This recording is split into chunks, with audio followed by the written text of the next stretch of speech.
What is going on, everybody? Welcome into the season premiere of the Thursday night Gridiron here on the Sports Insanity Network, sponsored by the Dugout of Millwood. I am Mike Rifkin, and here we are. We've made it. We have made it through the off season. The NFL season is upon us. We've got a great game tonight that we will preview. We got a game tomorrow we'll discuss as well. It's great to have football season back. I hope everyone's as excited as I am. We will absolutely talk both games.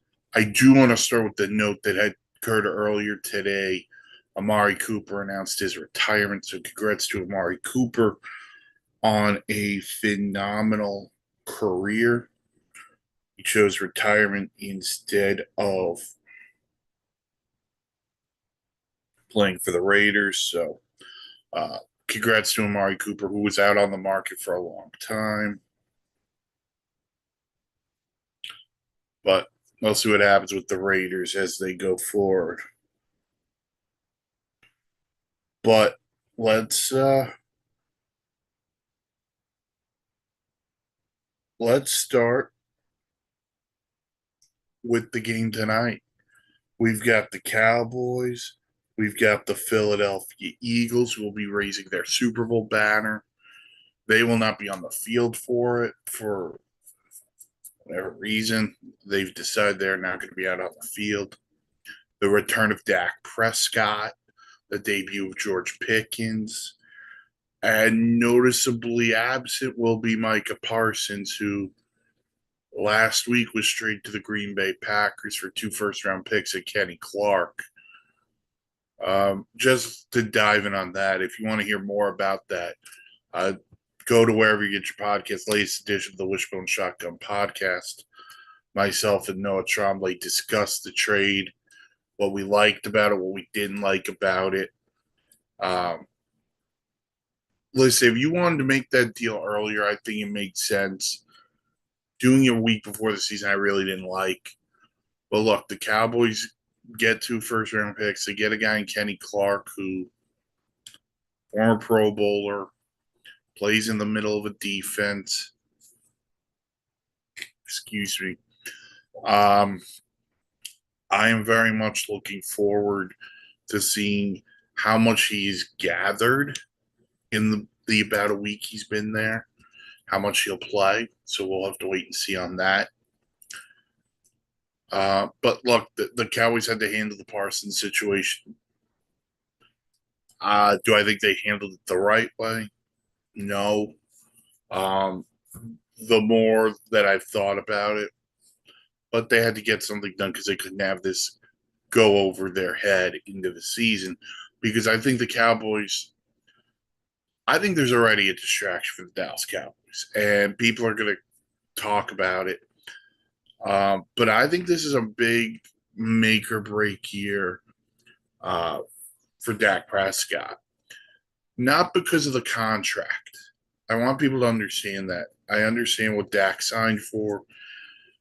I think Dak's in for a big year. I think he's going to play very well, especially with the addition of George Pickens on the outside.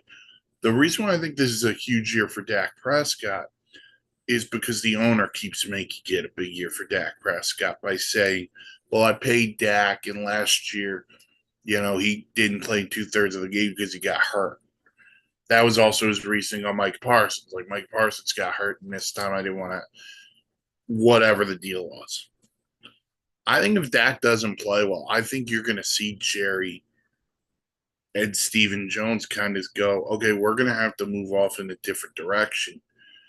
Um, but Dak is coming off a couple of years ago where he was up there in the MVP voting. Last year, of course, the injury.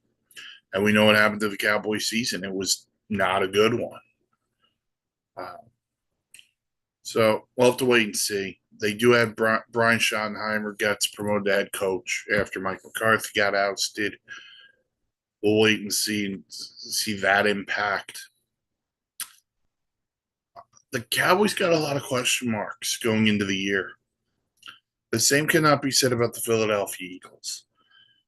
I think this is the most dynamic team in football right now.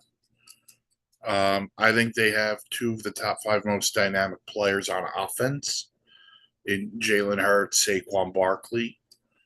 By the way, I think if people weren't so against running backs, Saquon would have been the MVP last year.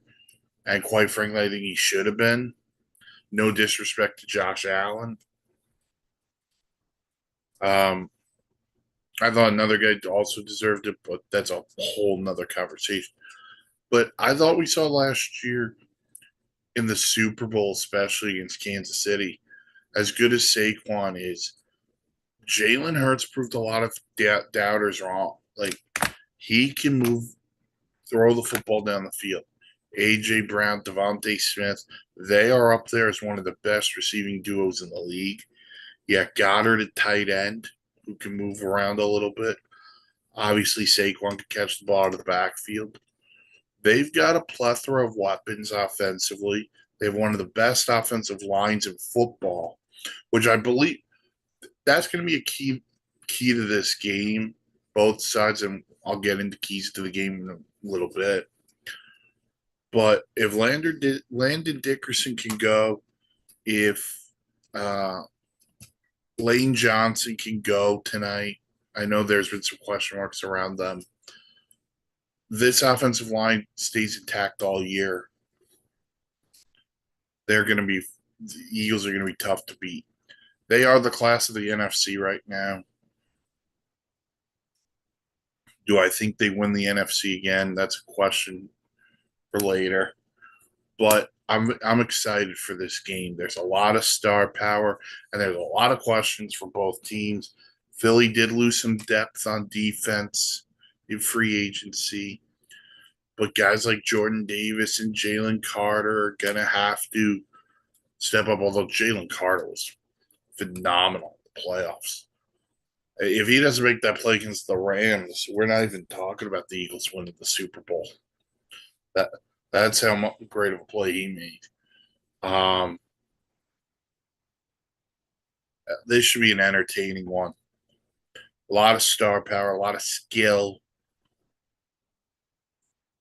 and a good old fashioned rivalry to get it going. Let's go. Um, last year, both these games were rompers for Philly. They won 41-7, December 29th. That was in Philly. And they won 34-6 in Dallas in November. Uh, look, I, last year the Cowboys could flush it. No Dak in either game, so they could flush those games. The big question for me on Dallas, not just the defensive line. They're going to have to figure out who's going to get pressure the quarterback because no Mike Parsons, no DeMarcus Lawrence. There's also no Zach Martin on the offensive line. So can Tyler Booker, Tyler Steele, and those guys, can they hold up against Philly's pass rush? I think that's a very important question. And then can the Cowboys run the football? They brought in Javonte Williams and Miles Sanders in free agency. They drafted Jaden Blue out of Texas and Phil Maffa out of Clemson. I don't think Maffa's going to be suited up tonight, but Blue will. Who's going to be the lead back? Is it Javonte Williams? Is he going to figure it out from a couple of years ago? I don't trust Miles Sanders because I don't think he can stay healthy. So it's got to be one of those, either Javonte Williams or one of those other young guys. They have an elite receiving duo with George Pickens and CeeDee Lamb. Jake Ferguson's an ascending tight end. This is going to be a fun, interesting chess match. Brian Schottenheimer against Vic Fangio. I'm very curious to see how they go about it. Remember, too, Philly's playing some young corners. And I believe they were trying to make Cooper DeJean, their rookie from last year, him into a safety. I don't believe he's playing corner anymore. I believe he's playing safety. So it's going to be interesting to see how Philly defends both Lamb and Pickens. I don't think you could double CeeDee Lamb anymore and then say, hey, George Pickens beat us, because George Pickens could beat you. But if Dak Prescott can get George Pickens going early, we saw that a lot in Pittsburgh. When George Pickens was not involved in the game early, he mentally checked out at times. I think it's imperative of Dak to get him going early. If he could get Pickens the ball early, first drive, hit him on a quick slant, hit him on a screen pass. If you can do that and get his head into the game, CD can go a drive without a catch. CD's not going to lose his head. Pickens will. I think we kind of learned that about George Pickens. So we'll see what happens there. But I'm intrigued by that matchup. And then on the other side of the ball, for when Philly's got the ball, Trayvon Diggs is going to play, but we don't know how much. How much is Kyer Elam going to give them against A.J. Brown and Devontae Smith? So that's going to be another interesting matchup. They also do have Deron Bland, who they just extended. This is going to be really interesting. Both sides of the ball for both teams. Philly, we kind of expect them to I don't want to say run over Dallas, but I think everyone's expecting Philly to run away a little bit with this one. And I think the line shifted this morning, which never is a good thing. But as much as I like Philly, and I do, I think Philly is the class of the NFC. I think the Cowboys are coming in with something to prove. And I hate calling a game week one must win, but when you're the Dallas Cowboys and you're coming off the year you did last year, I'm not saying this is must win, but this is, you better have a good show. Because if you don't have a good show and you get mollywopped, whether however much, the NFC is going to be tight. You got three teams in the East that could compete. Not a knock on the Giants, but have you seen the Giants schedule? 4 teams in the North that can compete. 2 teams in the South that are going to compete. And 4 teams in the West. But anyway, next week the Cowboys will play the Giants. So their first 2 games are in the division. That's very important. Then they got to go to Chicago. Then they get the Packers at home. That's the Micah Parsons return game. And then they get the Jets. Those are their first 5. They could easily go 2-3 in that stretch. And they could easily go 3-2 or even 4-1 in that stretch, in my opinion. I lean towards they'll be 3-2. I'll give an official prediction before the game, before the show ends. But the schedule leaders didn't do them any favors first 5 weeks. 2 divisional games at Chicago, Green Bay, and the Jets. And then October 19th, they get Washington for the first time. They go to Denver. They get the Chiefs on Thanksgiving. They got to go to Detroit on a Thursday night. They have the Chargers at home. So they got to go to Denver and Vegas for the AFC West stuff. And they'll host the Chiefs and Chargers. So, and when you look at Philly, their first 4, they play Kansas City, Super Bowl rematch it up next week. So they're not going to be looking ahead to anything. Then they get the Rams and the Bucks. and Denver. That's their first five. So Philly's not going to have it easy either, but see what happens. But just going back to this game, and then I'll get into tomorrow's game as well. I think when you look at tonight, last year Saquon Barkley helped Jalen Hurts turn into a superstar. Jalen Hurts, to me, has now ascended into top 6 quarterback in the league. Any order you want. It's Allen, it's Mahomes, it's Burrow, it's Lamar. And then you could kind of get into the Jalen Hurts conversation. I mean, Jaden Daniels stole the show a lot last year and what he did for the Commanders.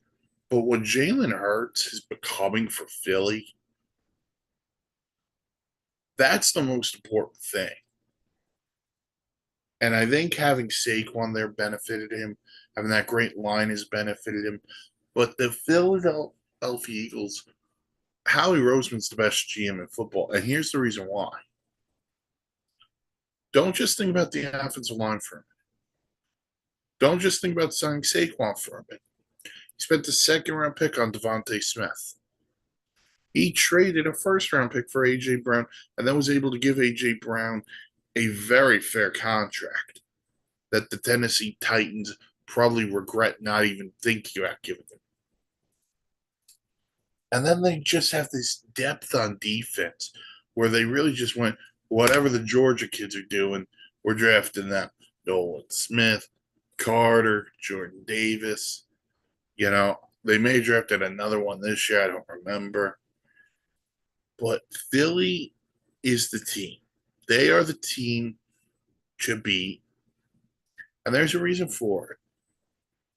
And when you look at the rest of the NFC, there's not that dominating team out there.